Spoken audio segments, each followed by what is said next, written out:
મોજે દરિયા ચેનલમાં તમામ સંતોનું સ્વાગત છે. મિત્રો, વાયદો ના કરશો કદી, મુझे મિલન તણો. આ ધરતી ને આભ કદી મિલાવી નહીં શકો. નાઝીર સાહેબની આ પંક્તિઓથી આપણે વાતની શરૂઆત કરીએ. ના કોઈ ગુરુ, ના કોઈ શિષ્ય. મિત્ર ભાવે મન મૂકીને વરસવું એ જ કુદરત અને પ્રકૃતિનો નિયમ છે. કુદરતે તમને કેટલી છૂટછાટ આપી છે, ક્યાંય બાંધ્યા નથી. તો તમારી અંદર રહેલા પરમાત્માને મારે પણ ક્યાંય બાંધવો નથી. બસ અંતરની ઈચ્છાથી ચેનલને સબસ્ક્રાઈબ, લાઈક અને શેર કરવા વિનંતી. અને કોમેન્ટમાં કદી કોઈએ મને ભગવાન કહીને સંબોધવું નહીં, કારણ કે હું કોઈ સંત મહાત્મા કે ગુરુ નથી. આપણે બધા એક જ યાત્રાના પથિક છીએ, બસ એટલું યાદ રાખવું. મિત્રતા સમ સરખામાં હોય વાલા. તમારી ચેતનાનું લેવલ જો નહીં હોય તો તમે એકવાર કદાચ આવી તો જશો, પણ તમે મારી સાથે ટકી નહીં શકો. મારી સાથે મિત્રતા કરવા તમારી ચેતનાનું લેવલ ઊંચું કરવું પડશે. તો આવો મુઠ્ઠી ઊંચેરા માનવી બનો. માનવતાના મહેરામણમાં વધારો કરો. એક મિત્રનો ફોન હતો. મને કહેતા હતા કે એક દિવસ લોકો તમને શોધશે. તમારા વિડીયો સાંભળીને અમુકને એમ થશે કે યાર આ માણસ આજે હોત તો હું જરૂર પહોંચી ગયો હોત. એક સાહેબનો ફોન હતો. એ કહેતા હતા કે તમે ગુજરાતના ઓશો રજનીશ છો. પણ ભાઈ, કોઈ કોઈની જેવું હોતું નથી. પરમાત્મા કદી કોપી કરવામાં માનતો નથી. એ દરેક ફૂલ અલગ કલરના બનાવે છે.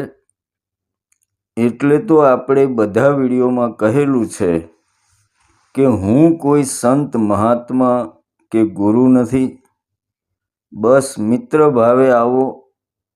મારે ફક્ત તમારું ઋણ ચૂકવવાનું બાકી છે, એટલું જ યાદ રાખવું. એક મોટી ઉંમરના ધ્યાનમાં ખાસી પ્રગતિ કરેલા દાદાનો ફોન હતો. પણ હમણાં એ ના સમજાય એવી કસક આપી ગયા. અમુક દિવસ પહેલાં એમનો ફોન આવેલો અને ભાવુક બનીને રડવા લાગેલા. મને કહે કે વાલા ભગવાન, બહુ મોડું કર્યું આવવામાં. હવે મારી પાસે આયખું જાજુ છે નહીં. આ જન્મ પણ નકામો ગયો. ખેતર ખેડવું બાકી રહી ગયું છે. પથારીમાં છું. દેહ મૂકવાનો સમય આવી ગયો છે. ગયા જન્મમાં તમે મને વચન આપેલું કે હવે પછીના જન્મમાં હું તને મળીશ નહીં, કારણ કે મારો હવે પછીનો જન્મ બહુ ઉપાધિવાળો હશે. પણ તારી અંતિમ અવસ્થાએ અને છેલ્લા દિવસોમાં તને ફક્ત મારો અવાજ સાંભળવા મળશે. ઓળખી લેજે. આટલું કહીને દાદાએ મને કહ્યું કે ગુરુજી, તમારો અવાજ હજી હું ભૂલ્યો નથી. મિત્રો, હવે દાદાને મારે શું કહેવું? પણ 5 દિવસ પછી ફરી મને ઈચ્છા થઈ એમની તબિયત પૂછવાની. તો જાણ્યું કે દાદા પરલોક ચાલ્યા ગયા. પહેલા ફોન આવ્યો, એમાં પણ મેં પૂછ્યું નહીં કે ક્યાંથી બોલો છો. છેલ્લે પણ પૂછ્યું નહીં કે ક્યાંથી બોલો છો. આ કોઈ ચમત્કાર નથી મિત્રો, બસ એમની ભાવદશા છે ફક્ત, બીજું કાંઈ નથી. આ એટલા માટે જણાવ્યું કે જમાનો ક્યાંય બદલાયો નથી. જન્મો જન્મથી આપણે બધા સાથે છીએ, પણ ચૂકી જઈએ છીએ. મારે બસ એક જ ઈચ્છા છે કે ગુજરાતના દરેક ઘરમાં આજની નવી પેઢી ધ્યાનની ધૂણી દખાવે, પોતાના શરીરમાં રહેલી ચમત્કારિક શક્તિઓને પોતે જાતે અનુભવ કરીને જાણે. બસ એટલું થશે તો ગુજરાતમાં કોઈ પણ પ્રકારની અંધશ્રદ્ધા આવતી પેઢીઓમાં રહેશે નહીં. કારણ કે આ પેઢી માનસિક મજબૂત હશે તો એની આગળની પેઢીને અવશ્ય ધ્યાનમાં લગાવશે. એક મિત્રએ કાલે જ પૂછ્યું કે ધ્યાન કરવાથી શું મળે? એટલે યાદ આવ્યું કે जिन्हें थक के नींद आ गई पत्थरों पर, वो दुनिया का आराम कब सोचते हैं. મિત્રો, કોઈ શાયરને કોઈએ પૂછેલું કે તમે લોકોએ બધી શેરો શાયરીઓ આ સ્ત્રીઓ માટે જ કેમ એમને સંબોધીને કેમ લખી? તો એ શાયરે કહેલું કે એવું નથી ભાઈ, અમે તો પરમાત્માના વખાણ કરેલા, પણ તમે લોકોએ એને સ્ત્રીઓ ઉપર લાગુ પાડી દીધી, એમાં અમે શું કરીએ?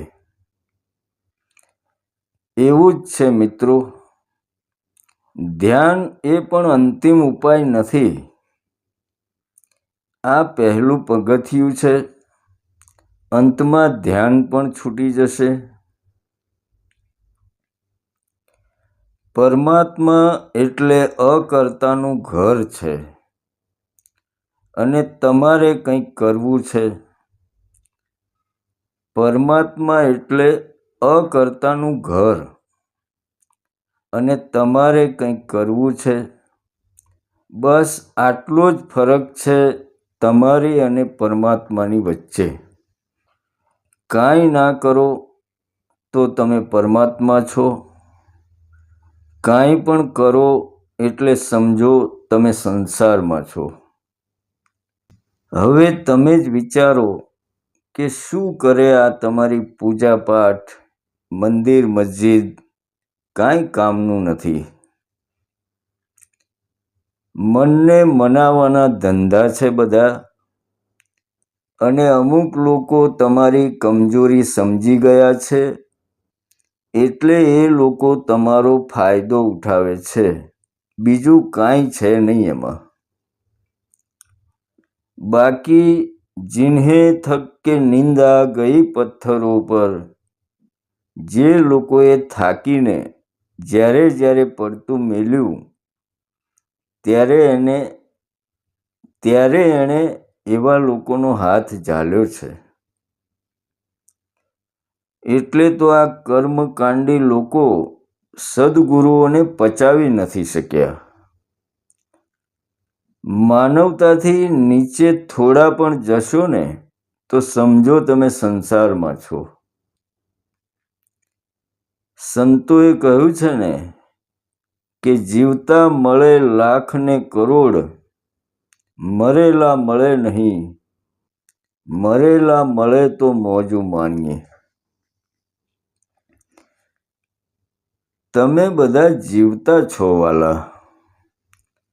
મરેલો માણસ જુઓ તો સમજજો કે પરમાત્મા છે,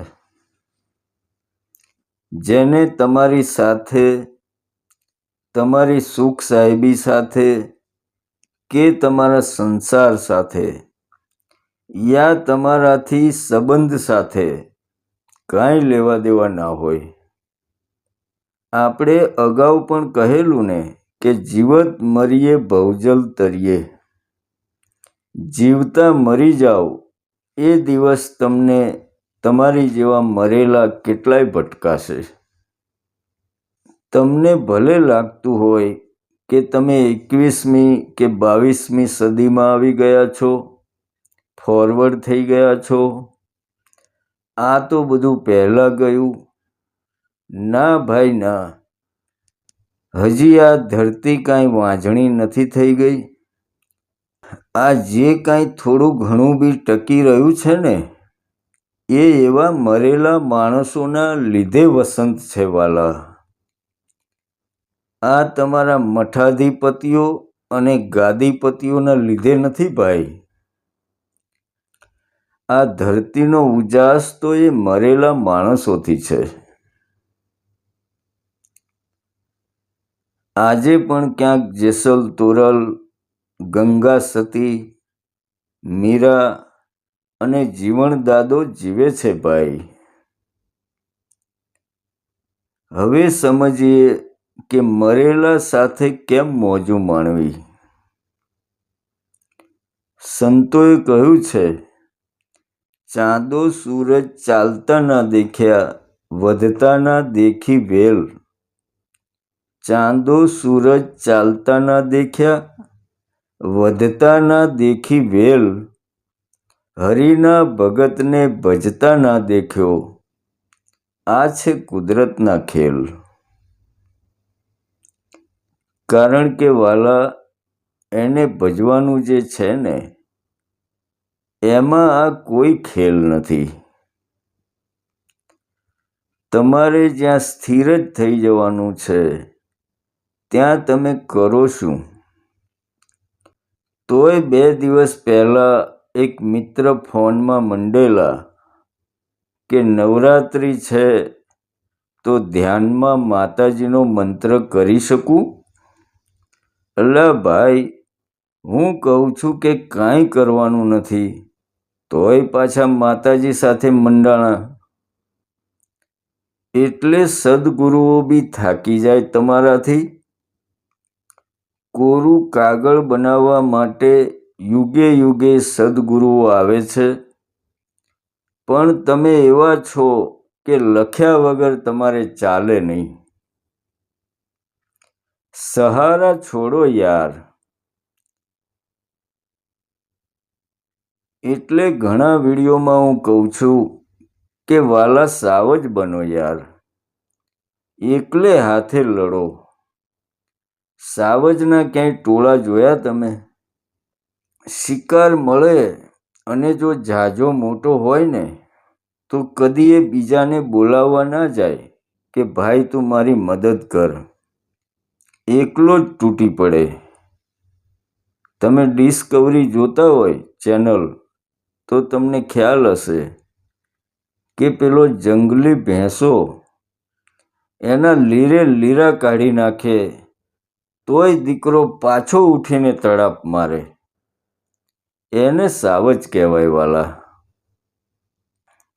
અને તમને તો ખબર છે કે સામે અલખ જોગી ઊભો છે.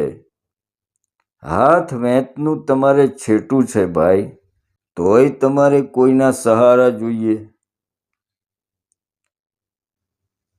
પણ આ બધી મટી જવાની વાતો છે વાલા, અને તમારે કંઈક કરવું છે. ભૂખ્યા રાખે ભાઠા મારે, ભૂખ્યા રાખે ભાઠા મારે, ભોંય સુવાડે અને પછી કરે ચાળા. તોય તમે એને ના મૂકો ને, તો હાથ પકડે ઉપરવાળા.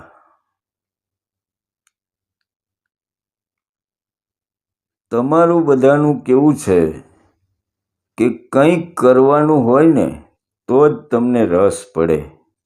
બાકી મરી જાઓ એમ કહો ને તો એકે ઊભા ના રહો તમે. એમ કહીએ કે કાંઈ કરવાનું નથી, તો તમે કહેશો કે કાંઈ કરવાનું નથી તો શું મંડ્યા છો વિડીયો બનાવવા? કાંઈ ના કરવાનું એવું કહેવાના પાછા વિડીયો બનાવવાના, એ વળી કેવું? પણ તમે જુઓ કે બુદ્ધ એમના સમયમાં પ્રકાશ પાથરીને ગયા, પાછા આપણે હતા એવા થઈ ગયા. એમ દરેક યુગે કોઈ આવે છે તમારી ઊંઘ ઉડાડવા, તમને જગાડવા, પણ તમે છો કે આળસ મરડીને ઊભા જ થતા નથી. અને એ વાતું એવી છે ને વાલા, કે અમરમાએ કહેલું છે ને કે હાલ રે ફકીરી મારી, દેવાંગી વિનાનું બીજું કોણ જાણે. દેવાંગી અને દેવીદાસ, જ્યારે એમણે સમાધિ લીધી દેવીદાસે, ત્યારે અમરમાએ આ ગાયેલું કે મારી આ ફકીરીની અવસ્થાને સમજનારો તો ચાલ્યો ગયો, હવે કોને કહેવી આ વાતું? એ જ વસ્તુ તમે જુઓ, જેસલ જાડેજાએ જ્યારે સમાધિ લીધી ત્યારે તોરલે કહેલું કે કોને કહેવી દલડાની વાતું, નથી રહેવાતું હવે નથી સહેવાતું.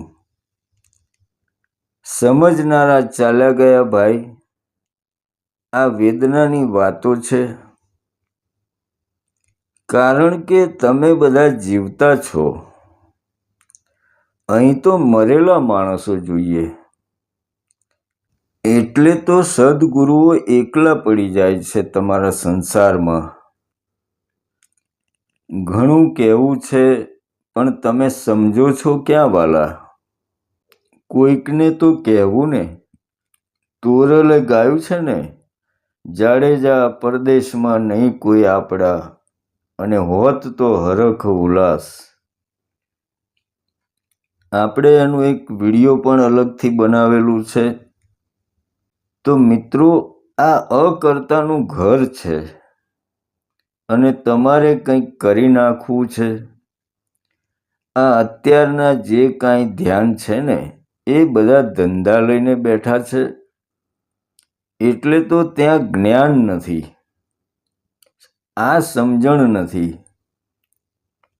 તમારું જેમ જેમ લેવલ પકડાતું જશે, એકાદ વાર પણ જો એ ઝલક મારી જશે ને, એટલે તમારામાં જોજો તમે કે સરળતા, સહજતા, સમાનતા, સાત્વિકતા, સત્યતા, સેવા, આ બધા ભાવ એની જાતે જાગશે. એટલે સમજવું કે તમારું કાંઈક લેવલ બન્યું. બાકી 5 માણસ ભેગા થાય અને જો તમને જ્ઞાન ચર્ચામાં સામેવાળાને પાડી દેવાની ઈચ્છા થતી હોય, તો સમજો કે તમે ત્યાંના ત્યાં જ છો. હજી તમે મટ્યા નથી. અને એવું નથી કે ટોચ પર પહોંચી જશો તો જ તમને કંઈક મળશે. તમે જેમ જેમ ધ્યાનમાં આગળ જશો, કુદરત તમારી સાથે હોય ને એવું લાગશે તમને. હવે તમને થશે કે આજકાલ એવા માણસો નથી રહ્યા. તો એનું એક જીવતું જાગતું ઉદાહરણ છે મારી પાસે. મારા પોતાના એક ધનાઢ્ય મિત્ર છે. ઘેર કશી ખોટ નથી, ગાડી, બંગલો, ધંધો પણ ધમધોકાર છે. છતાં એ મિત્ર વર્ષમાં એકવાર ફકીરી અવસ્થા માટે ઘેરથી નીકળી જાય છે. તમે જેમ તીર્થધામોની યાત્રાએ નીકળો છો ને, એમ એ મારા મિત્ર 10 દિવસ માટે ફકીરી અવસ્થાનો અનુભવ કરવા નીકળે છે. એક પણ પૈસો ખિસ્સામાં રાખતા નથી. અને જે ગાડી કે ટ્રેન મળે એમાં બેસી જવાનું. ક્યાં જવાનું નક્કી નહીં. જ્યાં ટ્રેન ઉતારી દે ત્યાં ઉતરી જવાનું. જ્યાં કિસ્મત લઈ જાય ત્યાં જવાનું. ખાવા પીવા મળે તો ઠીક, ના મળે તો કાંઈ નહીં. એમના કહેવા મુજબ ઘણી વાર તો એ બાવળના પાંદડા ખાઈને પણ રહેલા છે. છતાં એમનું કહેવું છે કે જ્યારે પણ મને વેઠાય નહીં એવી સાચે સાચ તરસ લાગે ને ત્યારે પાણી મળી જ જાય.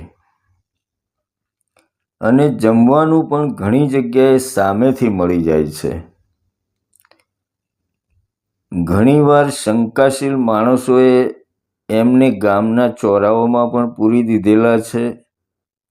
ઘણી જગ્યાએ પોલીસ પણ પકડી ગયેલી છે. અને એમ કરતાં કરતાં 10 દિવસની ફકીરી અવસ્થાનો આનંદ માણીને પાછા ઘેર આવી જાય છે. પણ એ જે 10 દિવસ ફકીરી અવસ્થામાં કાઢ્યા હોય ત્યારે જે પણ એમને યોગ્ય માણસ મળ્યો હોય ને એની ઘેર આવીને મદદ પણ કરી દે છે. એટલે મેં આગળ કહ્યું હતું કે ભાઈ, ગુજરાતની ધરતી હજી વાંઝણી નથી. આવા ઘણા મહાપુરુષો હજી આજે પણ હયાત છે, જેમને ઓળખવા માટે તમે મરેલા હશો ને તો એ મળશે. બાકી તમે જીવતા હશો ત્યાં સુધી એમનો ભેટો નહીં થાય વાલા.